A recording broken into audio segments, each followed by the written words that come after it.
things like developmental costs, parking, etc., etc. All these things put together. So if the property is going to cost 100, 120 is what you should be looking at basically spending.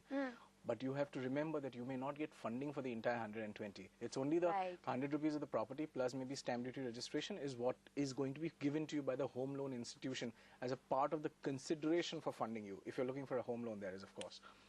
And in addition to that, add another 5 to 10%, okay, on a very rough estimate for things like your furnishings and internal things that you want to do. I mean, these days we're just about hearing. There's just about one developer in Bombay where I've heard somebody's giving a ready-made and furnished house. But otherwise you get typically 4 walls and some basic amenities already taken care of. But there's still a lot more that you need to do. And then you'd be surprised when you actually go to buy furnishings, how expensive a couch is. That could easily set you back by 20,000 rupees. Or even if you want to buy... That's the most inferior quality basic couch. Yeah, I mean, exactly. And I mean, couches today are 70,000, 80,000. I mean, they are absurdly priced, but that's what it is, you see. And you need to price in all of that future costs when you start making a budget. So once you figure out, that I'm going to have this cost not just for the property but also for the decoration and maybe a renovation if it's an older home. That's right. How do you go about making that final budget? So, like I said, you take the property price, add another 20 to 30% minimum on that, you see. That's what is your total budget. Now, out of that budget, start looking at, by starting at your net worth. I mean, what are you worth right now?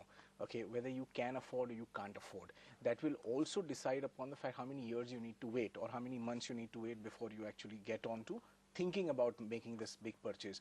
So once you look at your net worth, the first thing that you want to do is, like most people will do, is get a home loan for doing this thing. Right. Now you know that home loan is going to be typically 80 to 85%, sometimes 90%, right? So add that money, the cost of the property plus stamp duty registration, and you say that 80-90% of that. Let's say if that's going to be funded, so your other cost of the property plus that 25% extra that I mentioned. Right. So all that. Now, do you have all that money right now available to you?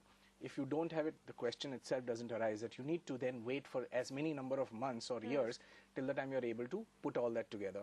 Once you have that visibility, the next thing you want to look at is your income and expense, your cash flows. Right. What sort of money are you earning? How much are you spending? What's the surplus that you have out of the earnings that you make every month? Because from that, typically, as a rule of thumb, let's say 1/3 of your income will be given to you or will be allowed to you as an EMI. So if you're earning, say, 50,000 rupees as a family, say husband, wife put together, then you will be allowed to have an EMI of about maybe 17,000, maybe 20,000 at the most, you see? Right. So, and every 1,000 implies 1 lakh of loan. Right. So if you're going to get 20,000 rupees of EMI, you can do this maths yourself. It's very simple, really. So then you know that you're going to get 20 lakhs of funding. Versus that, how much will you have to put out of your pocket? So you just need to get this basic mathematics done.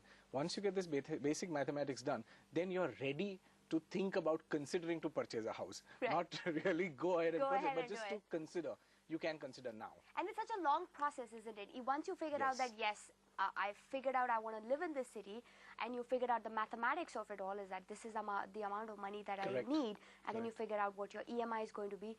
What are the other factors you must keep in mind before you make that big leap? You see, what happens is the kind of facilities that you want in your house and your workplace. Some people like it to be closer. Some people don't mind traveling a long distance. Some people don't have a choice because the budget is restricted. Right. But there are also a little bit of options that one needs to consider. You see, I see a trend where everybody wants to buy a new project. But in any city that you go to, there will be parts of the city that are old. Right. You see, maybe it's a part of town. Maybe it's not the fanciest of locations, but it's town. Every other way there is going to be a lot of convenience, but you may not have a gym and you may not have a sauna attached with that apartment, but it might be much lower in terms of cost and convenience. So now that's also a consideration to make. So while you are doing your home purchase decision, also look at these factors in terms of convenience. And I mean, of course, we'll talk about how builders talk about a lot of stories, that's but I mean, really speaking, look at your prima facie your convenience factor, because no matter what, at the end of the day, to set up a house and to get it up and running is much more difficult. Are you going to get into a resale property? That's another question. Sometimes resale properties in today's times have a much lower maintenance cost. You see, if you go into a builder property, which is a new property, you might land up paying 6-8 rupees per square feet maintenance. If you go into an old property or a resale property, the Right. maintenance might be much lower, but you may have the same benefit of society and parking, etc. All of So there are that. lots of things to think about before you Absolutely. actually make that big purchase. We have to take a break right now, but Karthik is going to stick around. He'll talk to us about a couple of other things that we should be keeping in mind before we make the big decision, including what developers may say to you as they're trying to sell